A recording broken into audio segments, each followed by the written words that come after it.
Dia desses, eu estava meditando na vida e meditando em como é difícil servir a Deus. Servir a Deus não é para qualquer um. Servir a Deus é uma aventura. É uma aventura onde a cada dia você precisa vencer 1 milhão de obstáculos. É como se a cada manhã você fosse colocado dentro de uma jaula com leões e fosse obrigado a matar alguns com as mãos e amarrar outros, para que depois do almoço você conseguisse a vitória completa. Servir a Deus não é fácil. Se fosse fácil, não caberia pessoas dentro desta igreja e dentro de todas as igrejas que existem pelo mundo. E ainda mais no século em que vivemos. O presente século é talvez o século mais difícil de se servir a Deus de toda a história da igreja cristã. Repito, os que nasceram no século 20 e os que nasceram no início do século 21 encontrarão uma barreira muito maior do que todos os crentes de todas as eras já passaram para servir a Deus. Por quê, pastor? Porque vivemos no mundo da tecnologia avançada. E parece que a tecnologia roubou dos homens e das mulheres a crença naquilo que é metafísico, daquilo que é invisível, daquilo que não pode ser tocado. O homem do século moderno só acredita nas coisas que ele vê, só acredita nas coisas que ele pode tocar, só acredita nas coisas que ele pode reproduzir dentro de um laboratório, só acredita naquilo que a química, que a física e que a matemática mostra para ele que é verdade. Se voltássemos nas eras dos nossos ancestrais, veríamos que a ausência da tecnologia, a ausência da ciência multiplicada, dava ao homem um pouquinho mais de aptidão para olhar para o céu e imaginar que tudo que aí está não é mera obra do acaso. Não é mera obra do acaso que a terra, em certo momento do dia, faz brotar a relva, e a relva faz brotar o oxigênio. O homem de antigamente tinha mais aptidão com a natureza, porque tudo dependia da sua mão, do seu trabalho, do seu suor. Vivemos dias de dificuldade. A Bíblia Sagrada já havia anunciado isso. Os profetas que foram antes de nós anunciaram dias terríveis. Chegaram a dizer que viveríamos um período de trevas espirituais sobre a terra. E anunciaram que a ciência multiplicada faria o amor de muitos se esfriarem. Há um texto na Bíblia que quando eu leio me apavoro. Ele diz que se possível fosse naqueles dias, ou seja, nos nossos dias, a fé até dos escolhidos seria roubada. E os homens e mulheres atravessariam as ruas, os valados, viriam para a igreja não em busca mais da presença de Deus, mas em busca de uma verdade que parece não ser capaz de saciar a sua fome. E eu tenho me preocupado extremamente com isso. Tenho participado de cultos, não um, nem dois, mas milhares de cultos desde que entreguei a minha vida a Cristo. E parece que de alguns anos para cá, o evangelho foi vilipendiado, foi barateado, fora transformado em algo que quase não tem valor. Parece que olhamos para Jesus e não enxergamos mais nele aquele que fez um sacrifício na cruz. Olhamos para ele e esperamos que ele seja para nós um gênio da lâmpada, aquele que nós esfregamos a lâmpada e ao aparecer ele é capaz de dar para nós o pedido da nossa alma. Somos capazes de fazer campanhas e mais campanhas em prol de um emprego. Somos capazes de fazer campanhas e campanhas para que o nosso nome saia do SPC. Somos capazes de subir o monte para orar, mas em busca de coisas que nos dê uma vida melhor aqui nesta terra. Em compensação, somos incapazes de, num domingo como esse, nos prepararmos para vir à casa de Deus, quiçá por 30 minutos antes de sairmos de casa. Não temos força para desligar a televisão. Não temos força para deixar de ignorar os problemas triviais que roubam de nós a nossa fé. Fazemos questão de brigar com a mãe, fazemos questão de brigar com o pai. Fazemos questão de ter um espírito crítico, de chegarmos na igreja já cheio de ressalvas e colocados dentro de uma redoma dizendo, dependendo do que ele falar eu aceito, dependendo do que ela falar eu não aceito. Alguns, ao atravessarem a cidade e passarem pela igreja, pensam que estão em um cinema, porque no cinema você pode escolher o filme que você quer ver. Alguns pensam que vão a um teatro e querem que todos os dias o ator, ou seja, o pregador ou o cantor, dê um show e não um culto. E talvez seja por isso que a maioria dos crentes já não tem mais desejo de estar em uma igreja. Quem dera nesta noite Deus mudasse a nossa mente. Quem dera nessa noite o Espírito Santo nos revelasse que nós não estamos aqui para assistir um culto. Nós estamos aqui para prestar um culto. E nós não estamos aqui para escolher aquilo que nós queremos. Nós não podemos aqui ouvir o que nós queremos ouvir, mas nós devemos esperar que Deus fale aquilo que nós precisamos ouvir. E quem dera hoje, todos nós fizéssemos um novo pacto, uma nova aliança, e levantássemos os nossos altares.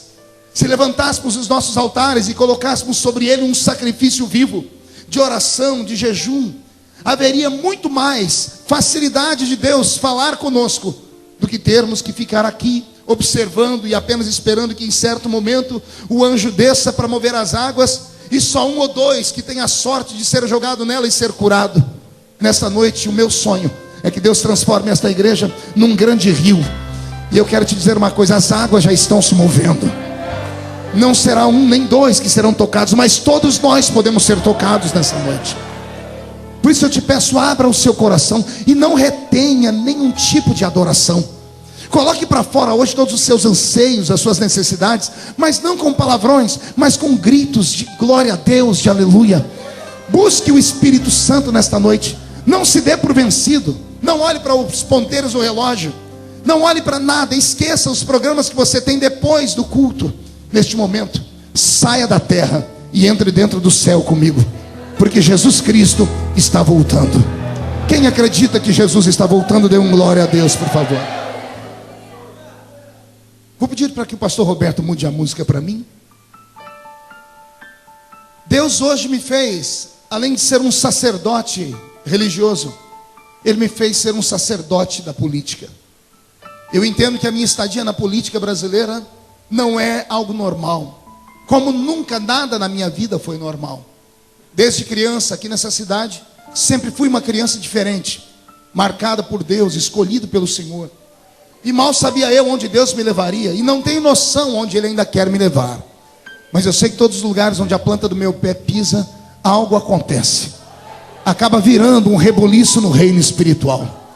E eu não falo isso para me vangloriar, porque se você soubesse o peso que é carregar sobre os ombros uma geração inteira, e saber que pessoas dependem daquilo que você fala, daquilo que você faz, para poderem se nortear, é muito difícil. Mas uma vez dentro da política, por alguns meses, e isso aconteceu há 5, 6 meses atrás, eu cheguei a reunir o meu gabinete e disse para eles: eu vou abandonar a política. Chamei o meu mestre da política, que é o Dr. Bauer, os que trabalham comigo, o pastor Roberto, que me assessora em Brasília direto, o Wagner. Eu disse para eles: eu não sei o que estou fazendo na política, porque é tudo tão difícil, é tudo tão lento. O parlamento devia se chamar parlamento lento, porque tudo é lento. Tudo lá é difícil. São 513 homens na casa menor, 81 na casa maior, que é o Senado. E ali são cerca de 600 cabeças que pensam o futuro do Brasil, pelo menos deveriam pensar. Mas na verdade somente 30 ou 40 fazem alguma coisa de fato, porque tem estrutura, tem know-how, tem dinheiro, tem conhecimento. E o restante vai agarrado àqueles que ali estão. É moroso o processo, é difícil. E ainda mais eu que sou imperativo, cheguei a comentar com a minha equipe: se Deus não revelar o que eu vim fazer aqui por esses dias, eu vou abandonar a política. Cheguei a vir à igreja e pedir oração. Falei com a pastora Roseli, com o pastor Valdeci, saindo ali para aquela porta. Eu disse: se Deus não falar comigo por esses dias, eu abandono tudo isso. E de repente, da noite para o dia, Deus me coloca no olho de um furacão. Eu dormi, imagine você dormindo em uma praia, na beira da praia, tomando uma água de coco, um chapéu sombreiro sobre você, em paz. E você adormece. De repente você abre os olhos e acorda, você não está mais na praia, está dentro de um barco, no meio de uma tempestade, numa madrugada, sem remo, sem bússola. Foi isso que aconteceu comigo. E depois de 4 ou 5 meses, eu começo a entender todo o processo de Deus. Deus me colocou num lugar para enxergar algo que a igreja já não está mais enxergando. De que estamos só de passagem aqui. que mais um pouquinho de tempo, e o que há de vir virá, e não tardará. Eu preguei no mundo todo, ou boa parte dele. Nunca me ative para as coisas que nos cercam, porque a vida humana, ela é regrada e ela é regida pela política. E embora a política seja, parece que um antro de coisa ruim, não dá para viver sem ela. E pela minha vida toda como cristão, eu deixei a política de lado, nunca me envolvi com nada, pelo contrário, pregava contra ela. E hoje, graças à política, eu tenho informações que eu vou dar a vocês aqui, que me dá angústia, e o coração chega a bater forte. Semana passada, a Inglaterra, talvez um dos países mais antigos do mundo, um país de histórias, de princesas, de cavaleiros, um país que tem a sua bandeira de um cristianismo verdadeiro, o país que abraçou em certo momento o protestantismo, um país da grande igreja anglicana e coisas mais, o país de John Wesley, o pai do avivamento das Américas, o país, pastor Elias, de Jonathan Edwards, o pregador de um único sermão. Alguém já ouviu falar dele? Jonathan Edwards foi o pregador que pregou um único sermão, chamado Pecadores na Mão de um Deus Irado. A história diz que enquanto ele pregava, as pessoas dentro do templo levantavam os pés, porque sentiam fogo nos pés, mas não era o fogo do Espírito Santo. As crianças gritavam dentro do culto, porque diziam: mamãe, eu estou vendo demônios. Deus transportou a igreja naquele culto para dentro do inferno. E houve naquela noite, dentro da Inglaterra, um reboliço e um avivamento. E os crentes voltaram, pelo menos por um espaço de 4 ou 5 anos, à prática da oração, do jejum e da santificação. A Inglaterra, que foi berço de tantas coisas boas, semana passada, receberam com tristeza a notícia de que entraram no Supremo Tribunal Federal inglês com um pedido para que as igrejas cristãs se preparem para fazer casamento de pessoas do mesmo sexo, de maneira obrigatória. Não estou falando de união estável, não estou falando de união civil, que é feito pelos cartórios. Estou falando de união religiosa. O que nós vemos batendo na tecla há muito tempo, dizendo: gente, abra os olhos. E alguns crentes até dizem assim: não, deixe eles estão lutando por direitos. Eles podem ser felizes, podem conquistar, moraram junto, construíram um patrimônio. O que tem? Eles têm direito de um ter parte do patrimônio do outro, a união estável. Uma vez a união estável aprovada, alguém disse: então, se já tem união estável, por que não a união civil? Porque a união civil vai protegê-los. Quando um morrer, o outro tem direito à pensão, o outro tem direito à aposentadoria. É direito. E eu venho falando há 3 anos dentro daquele parlamento, e venho dizendo: vocês não sabem onde eles querem chegar. Não são apenas direitos, eles querem provocar. E a Inglaterra, que era o país que mais protegia as igrejas, está apavorado. Se o Supremo Tribunal inglês arguir que isso é constitucional, o pastor e o padre que não casar as pessoas do mesmo sexo será preso como crime inafiançável. E o nosso país caminha para esse rumo também. Mas isso é só a ponta do iceberg. Semana passada eu tive acesso a documentos. 12 países da Europa já aprovaram que pedofilia não é crime. A Alemanha, semana passada, teve um debate sério, porque um grupo do país elegeu um parlamentar alemão, e ele representa o progresso do mundo. E ele tem lutado com projetos para que o pedófilo não seja preso mais. E ele disse por quê? Ele é um psicólogo. Ele disse que o pedófilo, ele tem muito a aprender com a criança. E que a criança tem que ter direito sobre o seu corpo. E o pai e a mãe não pode mandar nela. Pedofilia é sexo de adulto com criança, gente. E o mundo todo bate palmas para isso.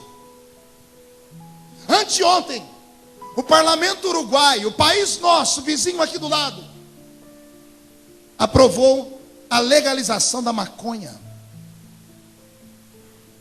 Todas as famílias vão poder plantar maconha no fundo da sua casa. Isso assustou o mundo inteiro, porque tem muita gente que luta por isso. Você sabe disso. Se não sabe, deve estudar um pouquinho mais. Um dos maiores defensores da legalização da maconha no Brasil é o ex-presidente Fernando Henrique Cardoso. Ao lado dele vem 1 milhão de pessoas que trabalham em emissoras de TV. Há 3 semanas atrás, o programa Na Moral fez um programa só sobre isso. E eu tive que ouvir com vontade de vomitar o líder daquele programa e outras pessoas que ali estavam batendo palma e dizendo: tem que legalizar mesmo. Quando se legaliza, aí as pessoas vão dizer: não, mas é só maconha, a maconha não faz isso ou aquilo. É como a união estável, é aqui no comecinho. Legaliza isso, daqui a pouco os nossos filhos vão estar comprando cocaína no boteco da esquina. E o nosso mundo vai virar a cena de um filme daquele Resident Evil. Já viu o Resident Evil? Um monte de zumbis andando pelas ruas. Porque é isso que as drogas fazem com as pessoas. E o que me apavora é saber que o mundo inteiro assiste isso calado. Ninguém se revolta. Há cerca de 10, 12 anos atrás, houve uma novela brasileira chamada, se não me falha a memória, Selva de Pedra. Dentro da Selva de Pedra tinha um casal homossexual. 2 mulheres.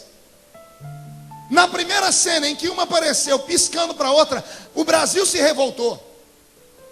Em 3 capítulos, as 2 sumiram da novela, provocaram um acidente, caiu a torre e matou as 2. Porque houve uma pressão da sociedade que dizia que aquilo não era lícito num país como o nosso. 12 anos depois, os crentes ficam em casa assistindo a novela e morrendo de dar risada. E alguns até dizendo: tadinho do Félix, o pai dele é um grosso que não entende o coração dele. 12 anos depois, a igreja do Senhor, que deveria protestar contra o pecado, aprova e recebe de bom grado. Eu estou te dando notícias de última hora, de 2 semanas. Meu corpo se arrepia e a minha alma dá vontade de chorar, porque eu quero saber quais serão as notícias daqui para frente. O mundo jaz no maligno. O espírito do anticristo vem sobre nós na força de um tsunami espiritual. Satanás está varrendo o planeta Terra. Satanás está entrando dentro das nossas casas, nas cidades, nas vilas, na cultura, no governo do mundo. E a igreja, que é o único órgão oficial do céu na terra, repito, a igreja é o único órgão oficial de Deus na terra. Ela que tem que dar vazão e mudança na sociedade. A igreja que provoca mudança nos valores e nos costumes. A igreja está sendo escamoteada, está sendo jogada para escanteio. E em nome de um Estado laico, porque esta é a palavra mais bonita que as pessoas escutam. Meninos de escola, aprendam isso, que isso aí vai virar debate na classe de vocês. O Estado laico. O que é o Estado laico, pastor? É um Estado sem religião oficial. Concordo. Porque nenhuma religião pode ser a religião oficial de um país, senão não há liberdade. Porque todas as pessoas têm liberdade de escolher o seu caminho. O próprio Deus deu ao homem liberdade de escolher o seu caminho. Então a laicidade significa que o ser humano pode escolher a religião que ele quiser e o Estado vai dar ao ser humano a proteção. Nós estamos aqui hoje nesse culto protegidos pela lei. Sabia disso ou não? Semana retrasada eu prendi 3 pessoas num culto lá em Santarém, no Pará. Estávamos em 40 mil pessoas louvando a Deus na rua e entrou um monte de meninos lá com a bandeira desse movimento esquisito e começaram a gritar no meio do culto. Os crentes apavoraram, fizeram o sinal da cruz e eu, como conheço a lei, peguei o microfone e disse: onde está a polícia? Código Penal, artigo 208. Use o Código Penal e que essas pessoas saiam algemadas daqui de dentro. Porque culto é um lugar inviolável. Esse lugar onde nós estamos, ele é guardado pela Constituição. Querem fazer arruaça, querem fazer porcaria, façam da porta da igreja para trás. No nosso meio não. No nosso meio não podem fazer. Então veja só, o Estado laico significa que o Estado vai dar proteção para o ser humano seguir a religião que ele quer. Até aqui eu concordo. Mas a falta de ensino, a falta de esmero, a falta das pessoas buscarem conhecimento, está transformando o Estado laico em um Estado ateu. Querem tirar os símbolos religiosos de todos os lugares. Semana retrasada, na marcha do Papa, Lá no Rio de Janeiro, houve paralelamente a Marcha das Vadias, que, com todo respeito às mulheres de bem, não precisa nem ser mulher cristã, mas todas as mulheres de bem, acredito que não se sentem representadas por vadias, porque as mulheres vadias no meio da rua, seminuas, pegaram imagens do símbolo católico e quebraram no meio da rua. Agora, não sei se você se lembra, há 3, 4, 5, 6 anos atrás, não sei quanto tempo, houve um pastor que pegou uma imagem e ele não chutou, ele apontou a imagem com o pé. Quem lembra disso? Bispo Von Elde, 12 anos atrás, da Igreja Universal. Ele não chutou, ele apontou a imagem com o pé. O mundo caiu em cima da nossa cabeça. Teve igrejas que foram queimadas, depedradas. Todo mundo se revoltou. 12 anos depois, é como se nada tivesse acontecido. Há um espírito de medo no meio das famílias. Há um espírito que está nos fazendo andar de cabeça baixa, aceitar tudo como se tudo fosse normal. E isso não é normal. Eu só posso dizer uma coisa: Jesus está voltando. E se Ele está voltando, a minha pergunta é: como é que Ele vai encontrar a sua família? O que é que vai acontecer com a sua família dentro de alguns dias?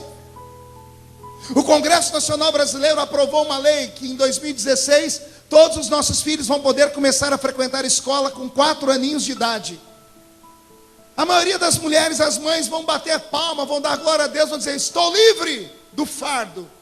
Meus filhos vão para a escola. Pastor, isso é coisa de primeiro mundo. Imagine, a criança vai poder saber mais coisa, vai poder aprender, vai poder passar mais tempo bem cuidada. Será que é essa a intenção? O governo que aí está é um governo socialista. O governo que aí está é um governo de esquerda. É um governo que faz de tudo para desestruturar o ser humano. É um governo que destrói a família. Leia a base desse governo, entre na internet, use a internet para uma coisa boa, seja curioso. Entre no site do partido que governa o país e leia lá quais são as doutrinas deles. E você vai ver lá que uma das bandeiras principais é o aborto, a outra é a descriminalização das drogas, a outra é desarmar a população. Pergunte aos policiais, nós temos uma aqui no púlpito, como hoje existe uma luta para que os policiais percam todos os seus instrumentos, suas armas, querem arrancar, querem desarmar a população brasileira. Os criminosos têm mais valor do que um policial. Está tudo invertido nesse nosso país. Ora, ser hétero nessa sociedade é uma vergonha. Porque ser homossexual é a melhor opção, é a moda. A televisão aplaude. Pegue a novela da Globo. Quando colocam lá um gay, não, agora estão colocando evangélicos também, pastor. Veja a cara do crente que está na televisão. Tem cara de maluco. Se veste como se fosse um Zé Mané. Tudo que vão falar com ele tem tom preconceituoso. Mas quando é um homossexual, ele é querido. Ele é bonito, é inteligente, é sagaz. Será que só eu percebo que é uma trama do diabo para desestruturar a nossa casa? Ah, se eu pudesse voltar no tempo,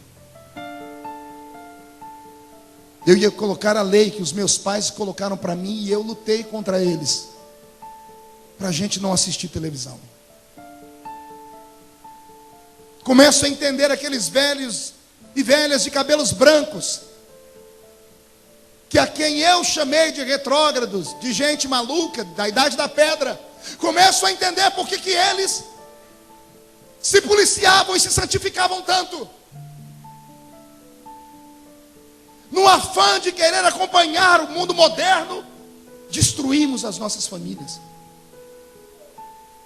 A maioria dos meninos e meninas da nossa igreja tem mais facilidade de ouvir músicas do mundo do que ouvir louvores.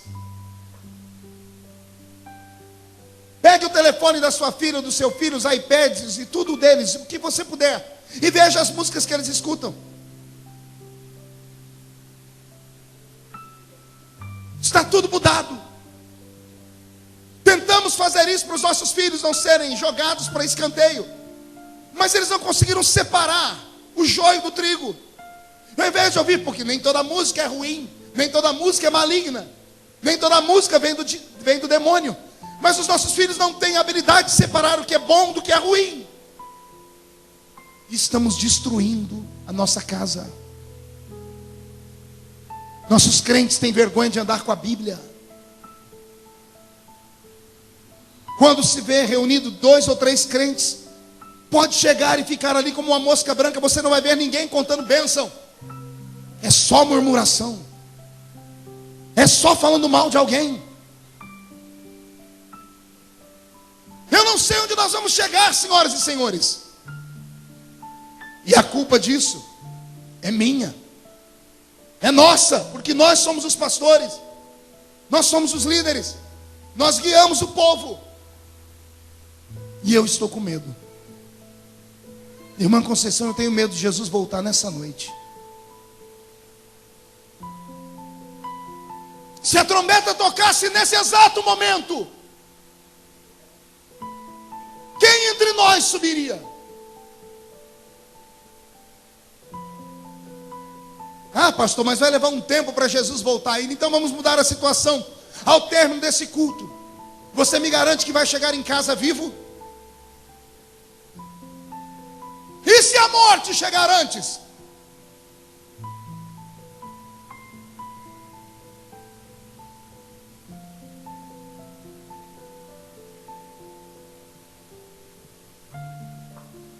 Reflita. Isso aqui não é um lugar de brincadeira. Nossos crentes vão à igreja quando dá na cabeça deles. Ah, hoje eu vou, amanhã eu não vou. Hoje eu puxei a orelha de um amigo muito próximo. Falei para ele, por que você não foi na igreja domingo? Ele sorriu, eu não fui. Por que não? Não tem explicação. A atração da televisão é melhor do que o culto. E nisso o problema é nosso. Aqui agora vira para nós. A ovelha só sai do pasto quando não tem comida. E quando não tem água. Estamos dando água suja para o povo? Estamos dando uma comida que não tem efeito, que não tem sabor? Precisamos rever isso agora.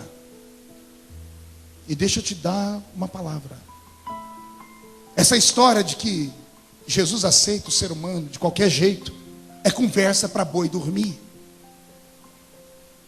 Crente que não toma Santa Ceia não vai para o céu. E isso não é coisa minha, é doutrina bíblica. Não é costume de igreja, é doutrina bíblica. Quem não participa do corpo e do sangue não tem parte comigo. Não tem vida. Até quando, senhoras e senhores? Até quando vamos dormir? Até quando vamos colocar sobre os outros a culpa do nosso próprio fracasso? Até quando vamos falar para alguém, não, eu não vou na igreja por causa daquele pastor, não, eu não suporto aquele irmão, não, aquela mulher, eu odeio aquela mulher. Como é que pode alguém estar entre nós e sentir sentimentos de ódio? Aqui não é guerra, aqui não é Beirute, aqui ninguém persegue ninguém para matar, aqui é uma casa de oração. Eu vou repetir, aqui é uma casa de oração. A gente vem se arrastando pelas ruas no intuito de, ao entrar aqui dentro, receber uma descarga de autoridade, para recarregar a nossa bateria, para sair lá fora e encarar o diabo de novo.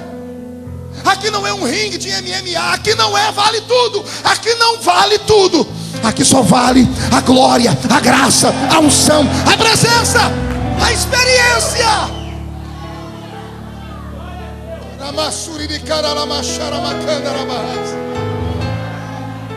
Sabe o que vai acontecer com você que não vai à igreja nenhuma? Você vai se transformar no pior ser humano do mundo. Porque você conhece e não pratica. O diabo vai fazer a sua mente endurecer. Os seus ouvidos vão criar comichões. E daqui a pouco para você tudo será da base do relativismo. Porque essa é a doutrina do mundo moderno. Depende, pastor, depende do ponto de vista que você vê. Não depende de ponto de vista, porcaria nenhuma. Depende de entrega.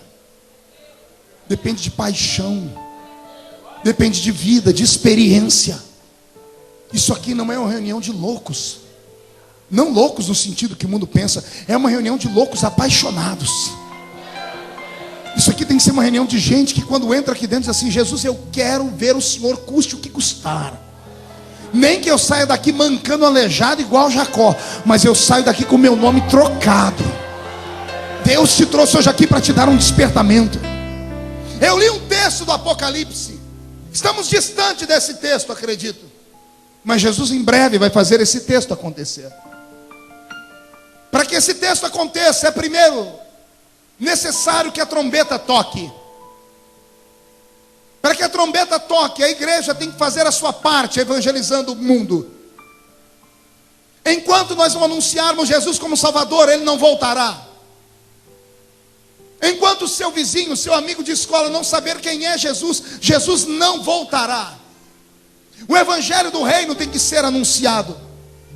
E aqui vem a minha preocupação. Tecnologia. Eu não ensino sobre Jesus para o meu amigo, você não ensina para o seu. Aí a internet ensina. E mostra um Jesus que não é o nosso. Mostra um Cristo que não é o nosso. Eu tive acesso há poucos dias atrás a uma conversa com um bruxo. E ele me disse que o maior polo de evangelização de bruxaria do mundo é a internet. Sabia disso?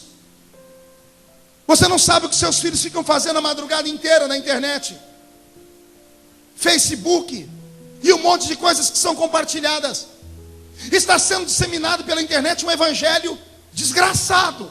Um evangelho que não é o nosso. Porque nós não falamos do Cristo verdadeiro.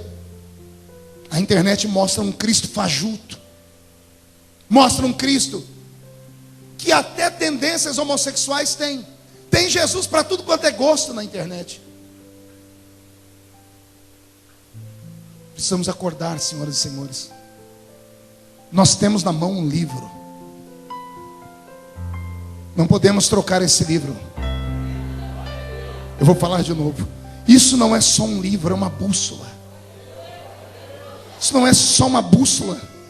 Isso aqui é a minha enxada, é a minha ferramenta. Não é só uma enxada, é o meu alimento diário. Se você não come a palavra, você fica fracassado. Se você não se alimenta de Deus, você nunca vai sentir Deus. É por isso que alguns crentes desistem de Deus, desistem da igreja, porque eles estão tão fora de Deus que não sentem mais nem a necessidade de estar perto dele. Deus nessa noite quer nos preparar para o arrebatamento da igreja. E vai acontecer. Dada a palavra de ordem, o mesmo Senhor descerá do céu com alarido e voz de arcanjo. Os que morreram em Cristo ressuscitarão primeiro. Depois nós, os que ficarmos vivos, seremos transformados e arrebatados seremos, e estaremos para sempre com o Senhor nos ares. Quem acredita nesse texto? Antes da igreja subir, haverá um grito. Dada a palavra de ordem, o Pai sentado no seu trono olhará um relógio eterno. O relógio de Deus está quase cruzando os ponteiros à meia-noite. Estamos mais perto de Jesus hoje do que quando aceitamos a fé. Deus é regido por sinais, ou melhor, Ele rege o mundo por sinais. Leia em casa, volte a ler a Bíblia. Leia Mateus capítulo 25. Leia a parábola das 10 virgens. Leia sobre os sinais que antecederão a vinda de Jesus. Leia e crie temor. Leia e veja os discípulos perguntando: quando será a sua vinda? E Jesus disse: olhe para o céu, olhe para o mar, olhe para a terra. Veja os terremotos, os maremotos, filhos contra pais, pais contra filhos. Veja tudo isso e se aperte. E saiba que está próximo o dia do seu regresso. Ele deixou sinais. Depois dos sinais, quando Deus ver que tudo está cumprido, Ele dará um grito. O grito dele é para que o filho fique de pé. Eu imagino que Jesus já está se ajeitando no trono. Eu acredito que os anjos que estarão segurando as vestes que Ele vai usar no dia do arrebatamento já estão terminando elas. Quando o pai olhar para o filho e dar a palavra de ordem, a Bíblia Sagrada diz: e dada a palavra de ordem, o mesmo Senhor descerá do céu com alarido. Diga comigo: alarido. Não ouvi alarido. Pergunte a mim o que é um alarido, pastor. O alarido é um grito. É um grito que toda a humanidade deveria ouvir, mas não vai ouvir. Apenas se ouvirá esse grito lá no Oriente Médio. Somente entre os descendentes de Abraão. Só os judeus ouvirão esse grito. Porque a forma deles saberem que o Messias que eles mataram era o verdadeiro Messias. Quando Israel for atingido por esse grito, começa um colapso no mundo. Porque eles começam a chorar, começam a gemer. E no meio do gemido e choro deles, a igreja começa a ser preparada. Dada a palavra de ordem, o mesmo Senhor descerá do céu com alarido e voz de arcanjo. O arcanjo dará um grito no céu, dizendo: já estou preparado. Levantará uma trombeta brilhante, uma trombeta que está sendo polida todos os dias. Eu não sei qual será a nota musical daquela trombeta, mas eu sei que será bela, pastor Evandro. Será linda, será uma melodia como nunca antes foi ouvido. Melhor do que todas as sinfonias de Bach, melhor do que todas as sinfonias de Mozart, melhor do que todas as músicas que você jamais ouviu. Todavia, só poderá ouvir o toque dessa trombeta quem tiver o seu ouvido afinado no diapasão do Espírito Santo. Dada a palavra de ordem, o mesmo Senhor descerá do céu com alarido e voz de arcanjo. Então, quando o arcanjo tocar a trombeta, é o fim. Ao toque da trombeta, não me importa onde você estiver, se fordes um dos escolhidos, se a sua alma estiver pura, se o seu coração estiver livre, se a sua mente não lhe acusar, se você estiver em pureza de alma e santidade, se não tiver que se acertar com nenhum irmão no altar, se não carregar dentro de você sentimentos estranhos, você ouvirá o toque da trombeta. Estarão dois juntos no campo, um será tomado e o outro será deixado. Estarão dois juntos em um moinho, um será tomado e o outro será deixado. A Bíblia diz algo que apavora: estarão dois deitados em uma cama, um será tomado e outro será deixado. Esses três textos que Jesus explica, ou essas três histórias do texto que Jesus explica, não é sem sentido. Ele está falando: estarão dois juntos em um moinho, trabalhando. Estarão dois juntos no campo, trabalhando. O trabalho do campo é pela manhã, o trabalho do moinho é no finalzinho da tarde. E aí ele diz: estarão dois juntos deitados em uma cama, no final da noite. Ele está dizendo: fiquem atentos, pode acontecer a qualquer momento. Pode ser de manhã, pode ser de tarde, pode ser à noite. Sorte terá aqueles que forem arrebatados enquanto estiverem dormindo. Porque o crente que tem juízo não deita na cama sem antes acertar a sua vida. Ezequiel: terá sorte aqueles que forem arrebatados durante o sono, porque eles antes de dormir vão ter colocado o joelho no chão, dizendo: Deus, perdoa os meus pecados. Se ele for crente, ele não vai deixar o sol passar sobre a ira dele. Então ele vai se acertar com a mulher, com o filho, com o pastor, vai ligar para o amigo, não vai dever nada para ninguém. E aí, ao ser arrebatado, o toque da trombeta subirá.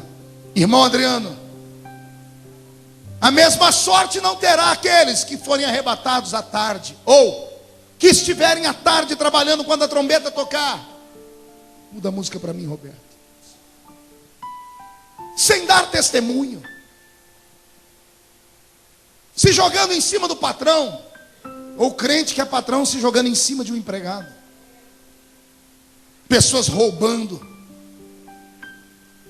pessoas dando prejuízo para os outros, contando piadas numa rodinha, azarando pelo Facebook, mexendo com meninas, mexendo com meninos, preparando o encontro da noite no motel. Esses não terão a mesma sorte. E toda a vida que eles tiveram com Deus não valeu nada. Nada. Foi uma mera fantasia. Porque estiveram com Deus e não aprenderam nada com Ele. Estiveram em uma igreja e não aprenderam nada sobre fé. Mas o pior e mais triste será aqueles que estarão em casa. Porque Jesus disse: estarão famílias reunidas. Um será tomado e outro será deixado. Eu me emociono. Famílias inteiras que estão aqui serão divididas no dia do arrebatamento. Maridos subirão, mulheres ficarão. Mulheres subirão, maridos ficarão. Pai e mãe subirão, os filhos ficarão. Subirão os filhos, ficarão os pais. Porque moram no mesmo lugar, mas não comungam da mesma fé. Levam um evangelho de qualquer jeito. Empurram a sua fé na base de qualquer maneira. Jesus está voltando. Os que morreram em Cristo ressuscitarão primeiro. Oh, esperança bendita. Oh, esperança linda. Aqueles que me ensinaram a fé e que já deitaram, que já estão nos elíseos do Senhor, ressuscitarão de suas tumbas. O mar será obrigado a devolvê-los, aqueles que morreram lá. A chama das inquisições será obrigada a devolver os crentes que foram queimados. As arenas do Coliseu Romano serão obrigados, no meio da areia, a devolver os seus mortos. Porque o crente não será esquecido. Os que morreram em Cristo ressuscitarão primeiro. Agora respire fundo. E depois nós, os que ficarmos vivos, seremos transformados.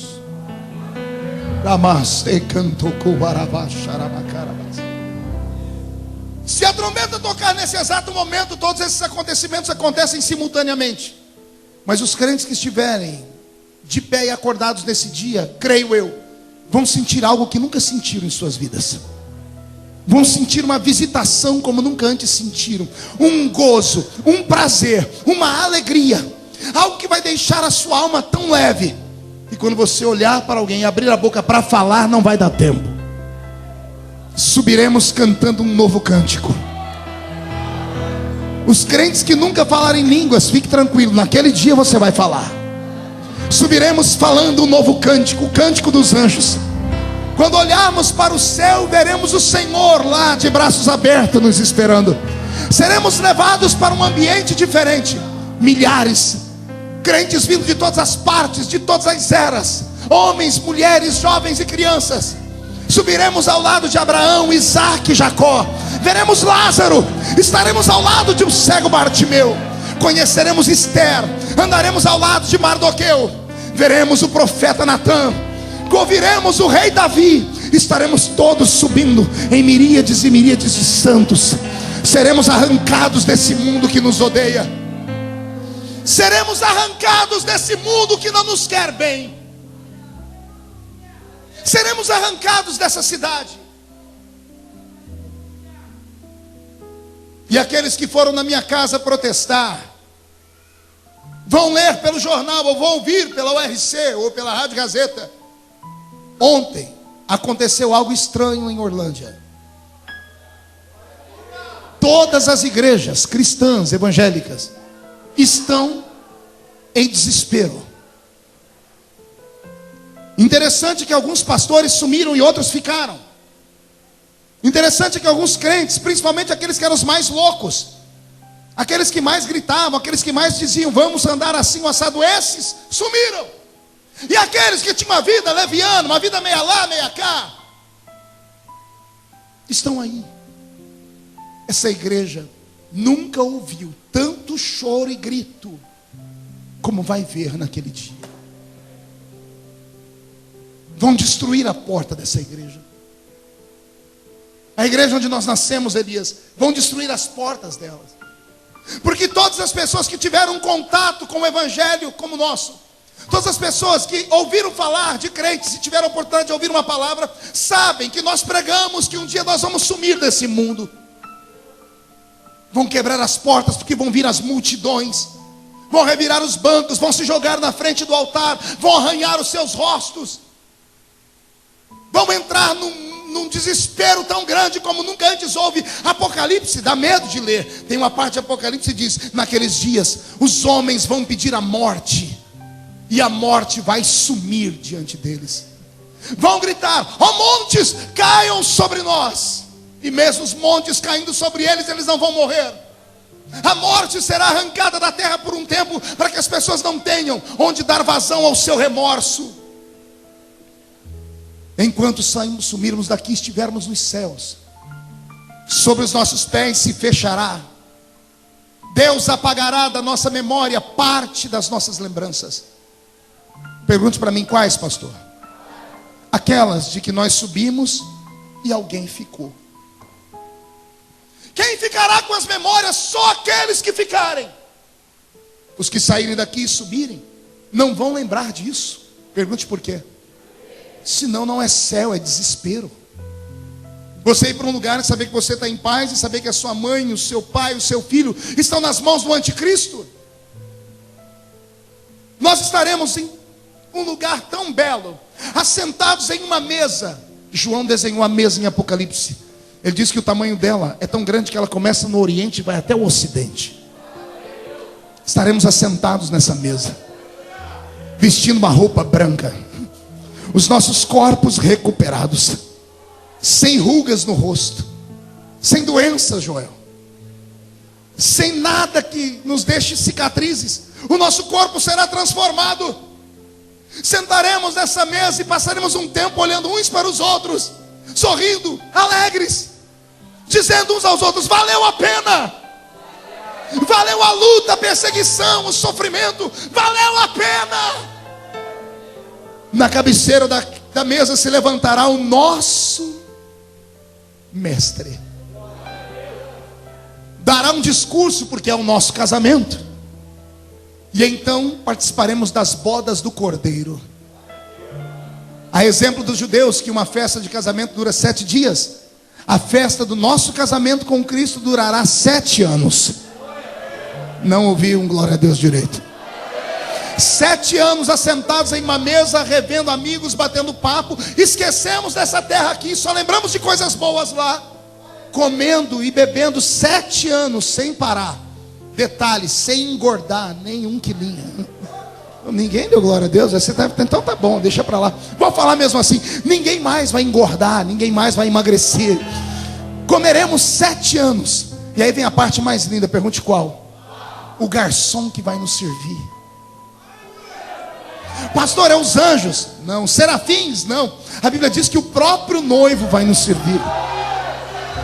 Pastor, é por isso que vai demorar 7 anos, porque até servir todo mundo? Não. O nosso noivo tem um dom que nós não temos. Ele é onipresente. Na hora em que ele estiver servindo o meu prato, ele vai estar do outro lado servindo o prato do outro. Estará do outro lado servindo o seu. Será uma noite inesquecível para nós. O tempo e o relógio não vai existir. Será apenas um jantar que vai durar aqui na terra, para quem estiver aqui, 7 anos. E nesse período de 7 anos, esse mundo vai virar do avesso.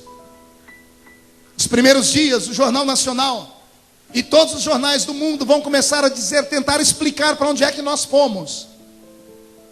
Oh glória! E hoje já existe uma teoria. Eu comprei uma revista de ciências esses dias, e a revista diz que existem indícios de que há vida em outros planetas, e de que existe vida inteligente fora da Terra. Quem assistiu o filme Prometeus aqui? Alguém assistiu o filme Prometeus? Aquilo é a emancipação do pensamento da nova era. Nós somos frutos de alienígenas. Então eles dizem que esses alienígenas, qualquer dia desses, vão vir a esse mundo e vão retirar parte do mundo que não evoluiu. E quem são os que não evoluíram? Os crentes. Pergunte por quê? Que a gente não aceita nada que é errado. É sério, nós não aceitamos nada que é errado, somos retrógrados. Não aceitamos o que o mundo chama de progresso. Então nós somos uma pedra no sapato do mundo. Então já há uma teoria de que em qualquer momento serão abduzidos milhões de pessoas desse planeta e levados para um outro planeta para serem treinados. Já existe isso na internet. Olha o que o diabo está fazendo. Já está arrumando uma desculpa para falar para onde é que nós fomos no arrebatamento. Depois que isso acontecer, o anticristo, o homem do pecado, se levantará com autoridade jamais vista, com poder e autoridade capaz de fazer sinais e prodígios. Ao lado dele se levantará um líder religioso chamado falso profeta. E esse falso profeta já tem súditos nos nossos dias. Ecumenismo. Qual é a palavra, igreja? Não ouvi? Pergunta para o seu irmão se ele sabe o que é ecumenismo. É você colocar dentro de um lugar um pastor, um padre, um babalorixá, um budista, de todas as religiões, falar assim: nós servimos todos ao mesmo Deus, só tem diferenças, podemos comungar, caminhar juntos. Isso é ecumenismo. É o que é pregado hoje na televisão. Quem assistiu na Moral essa semana viu lá um babalorixá questionar o pastor Silas: por que vocês não vão lá no nosso terreiro? Por que nós não podemos ser uma religião só? Papa Francisco é hoje uma das maiores vozes que defende o ecumenismo. Ainda ontem ele mandou uma carta para um líder muçulmano no Egito, pedindo paz e trégua e dizendo que eles podem conversar, porque afinal de contas, Alá e Jeová e Jesus são o mesmo. O mundo caminha para o encontro da igreja com Jesus. O mundo caminha mostrando para nós sinais. O ecumenismo já está aí. Senhoras e senhores, abramos a nossa mente. Não é tempo de brincar. Jesus está voltando. Os primeiros 3 anos e meio serão de paz. Esse anticristo vai conseguir fazer Israel e os palestinos fazerem as pazes. Esse anticristo vai conseguir uma fórmula que vai matar a fome da sociedade inteira. Ele vai conseguir resolver o problema do efeito estufa. Ele vai conseguir resolver o problema da água. Vai acabar as barreiras. Teremos uma moeda única no mundo. Teremos uma linguagem única. O mundo será globalizado. Não haverá mais passaporte. Ele vai conseguir transformar o mundo em um só povo. A exemplo do que quis Nimrod na Torre de Babel, quando quis que todos os homens e mulheres habitassem num só lugar e falassem só uma língua. É o espírito do anticristo. Mas quando isso estiver acontecendo, um povo vai se revoltar aqui. Pergunte quem? Os desviados, os que não subiram conosco, os que não foram para o céu conosco. Eles vão se levantar e serão uma pedrinha no sapato do reino do anticristo. Só que esses vão clamar e não vão ter liberdade. Esses vão pedir ajuda e a ajuda não vai vir. Terão que dar a sua vida. Vão morrer decapitados. É o texto do Apocalipse 20 que eu li. Vão morrer, serão assassinados, serão jogados nas ruas, a exemplo dos demais. Vão ser chamados de pessoas que querem ir contra o governo. O mundo virará um inferno. E nós estaremos no céu cantando. O anticristo baixará uma lei dizendo que todos os homens e mulheres que quiserem comprar e vender vão ter que ter um sinal, ou na mão direita ou na testa. Um chip será implantado na mão das pessoas, ou na testa das pessoas. Procure na internet, já existe isso nos Estados Unidos da América. Um chip, uma pequena plaquinha que mal pode ser vista. Dentro dele há um GPS, eles sabem onde você está. Dentro dele existem códigos. Tudo será eletrônico. O profeta que previu isso há 2000 anos atrás, quando não havia nem luz elétrica. E a Bíblia Sagrada fala desses sinais. Já está acontecendo. E a igreja não se percebe. Quando tudo estiver terminado, o único povo que se levantará contra o anticristo como nação será Israel. Qual o nome do povo? Deixa eu te dar um conselho. Toda noite antes de dormir, ore pela paz em Israel. É bíblico. Abençoa aqueles que pedem a paz por Jerusalém. Deus ama aquela terra. Deus ama aquele povo. Deus ama aquela nação. E nesses dias eles se levantarão, porque esse anticristo vai querer colocar uma imagem dele dentro do templo que será levantado em Israel. E os judeus não adoram outro Deus, não aceitam imagens, estão curados. Foram curados por Deus no cativeiro babilônico. No cativeiro de 70 anos em Babilônia, Deus arrancou toda a idolatria do povo judeu. O judeu só adora um Deus, aquele que está nos céus. Quando isso acontecer, o mundo todo se revoltará contra Israel. Há um vale em Israel chamado Vale de Jezreel. O ano que vem nós vamos fazer uma caravana e alguns crentes daqui vão comigo lá. Lá em Israel, vamos lá, em loco. Há um vale gigantesco chamado Vale de Jezreel, também chamado Vale do Armagedon. Aquele vale será tomado por homens que virão do mundo inteiro para cercarem os flancos de Israel, para destruir Israel com seu armamento bélico. O mundo todo vai tentar provocar a terceira guerra mundial, o mundo contra os judeus. Quem vai apoiar os judeus esses dias, pastor? Os desviados que estiverem aqui. Quando todo o armamento do mundo estiver contra os judeus, quando Israel estiver para ser apagado da terra, cumprir-se-á os 7 anos da profecia. Antes de Israel ser exterminado, as bodas do Cordeiro terminam. Jesus olha para nós assim: é chegada a hora. Levantamos da mesa, a mesa desaparece. Recebemos o poder de voar. Lá na frente daquele batalhão veremos um cavalo branco, e o nosso Salvador vai se assentar sobre ele. E quem não acredita nisso, leia o livro que antecede o Apocalipse, o livro de Judas. E lá no livro de Judas você vai ver assim: e assim profetizou Enoque, o 7º depois de Adão: eis que é vindo o Senhor com milhares dos seus santos. Enoque, lá no Gênesis, viu a nossa vinda vitoriosa. Ele não fala de anjos, fala de santos, somos nós. Estaremos atrás do Mestre. Abrir-se-á no céu uma ruptura, haverá uma separação entre dimensões. A Bíblia diz que é como um relâmpago que sai do Oriente e se mostra no Ocidente. Vai se rasgar em dois, vai se abrir uma cortina que ninguém vê. E quando os homens olharem para cima, vão ver milhares de crentes. Na frente, o Senhor sentado no seu cavalo. Nesse dia, todas as filmadoras estarão filmando Israel preparados para a guerra. Os cinegrafistas, como está a Ana ali, estão filmando a guerra. E alguém do lado: querido, bata no ombro da Ana, por favor. Bata no ombro da Ana. Ana, olhe para ele, pergunte o que é. Aponte para o céu, diga: filme lá, filme lá. Quando as câmeras men filmarem o céu, o mundo vai entrar em desespero. William Bonner, CNN, todo mundo vai entrar aos gritos dizendo assim: o mundo está sendo atacado por alienígenas. O céu está tomado por seres de outro espaço. E de fato serão seres de outro espaço.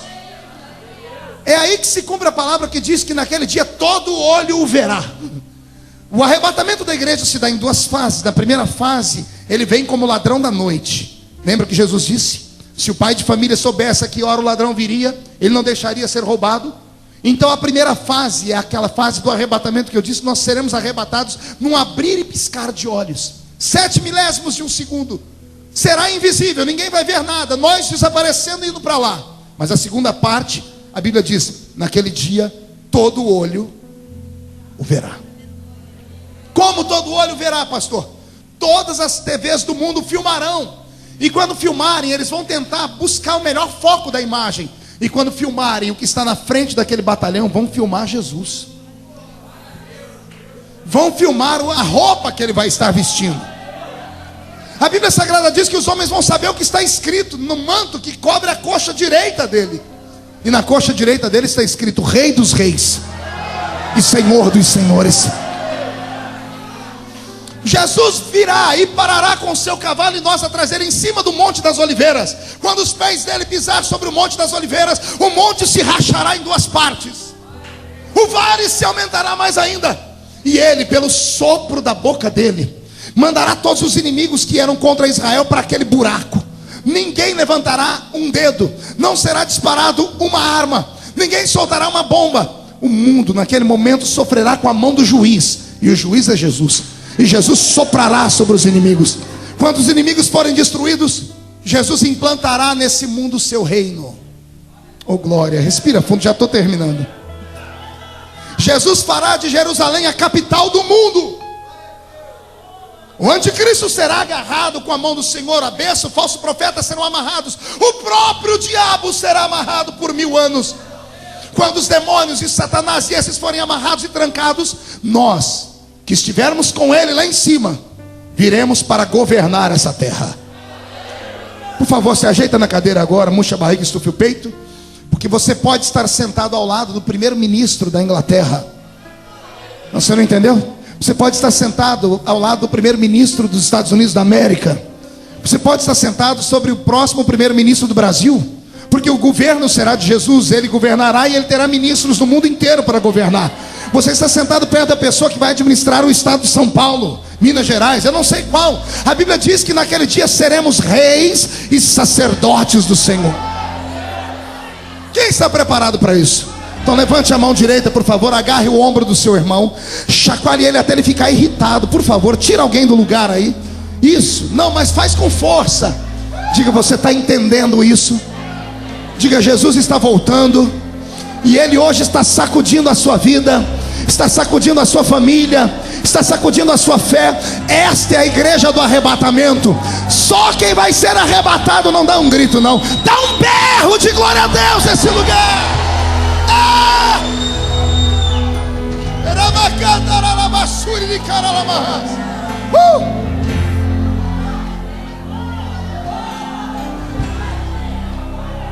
Jesus implantará o seu governo nesse mundo, e nós governaremos o mundo com Ele. Faremos parte da primeira ressurreição. Bem-aventurados que fazem parte da primeira ressurreição. Repita comigo, primeira ressurreição. Mais alto, diga, primeira ressurreição. Pergunte para o seu irmão, sabe por quê? Esses que foram arrebatados terão um corpo igual ao de Jesus. Lembra do corpo de Jesus quando ele saiu da tumba? Ele atravessava a parede, pastor Edivaldo, e comia peixe. Ele estava aqui, sumia da frente das pessoas no caminho de Emaús, lembra, depois da janta? Quando ele deu graças, os discípulos olharam, cadê Jesus? Sumiu. O corpo da igreja será como o dele. Nós fizemos parte da primeira ressurreição, e nós seremos diferentes do resto da humanidade. Por isso vamos governar. E tudo isso que eu estou pregando não é conto de carochinha, não é ficção, é verdade. O mundo não acredita em mais nada, mas nós precisamos acreditar. Jesus está voltando.